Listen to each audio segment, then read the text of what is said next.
This is my Ginault Expeditioner 2 that I bought about 2 or 3 months ago direct from Ginault. Like the other 3 Ginault watches I've owned, it's super accurate to within about 2 or 3 seconds a day, very reliable. It's got a beautifully slim profile, as you can see there from the side, which is largely down to the low profile of the case back, and also the fact that the dial, in contrast to the other Ginauts that I've owned, sits slightly higher and close to the crystal. So the rehaut that surrounds the dial isn't quite so deep. Just to give you a comparison, it's kind of hard to see, but this is my Ocean Rover 2.5, and you can see the dial sits slightly further down and away from the crystal. This watch also, though, is super thin, as you can see. Again, it has a slimmed down case back relative to the previous version. This is also a lovely watch. It has the Solita movement that does not have the date complication, so when you're adjusting the time, there's no ghost position. I bought this version with the white dial because most of my divers are black ones, black bezel, black dial, or blue ones, and I just wanted something a bit different. The dial is available also in blue, in black, and there's a cherry blossom version. They're all very striking.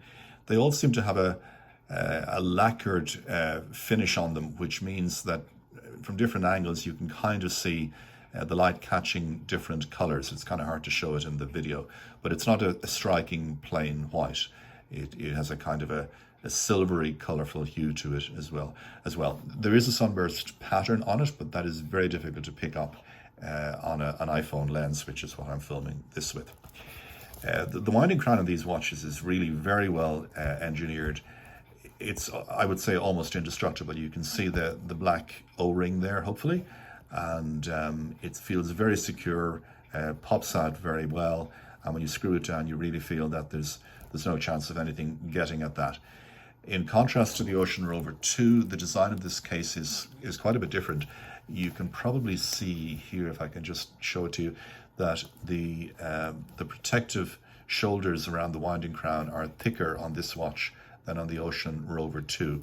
And also the lugs, or what some people call the horns of the edge of the case, are also slightly thicker than on the Ocean Rover 2. So it is a ever so slightly heavier watch, but not significantly so.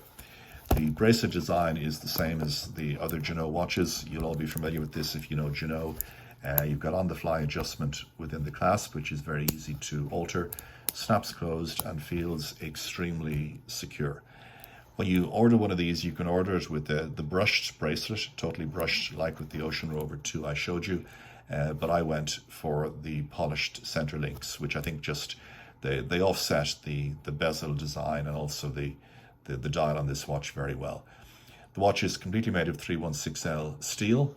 The bezel has a dull ceramic gray insert, and as you can see, the indices and the numbers are raised for ease of reading and operation.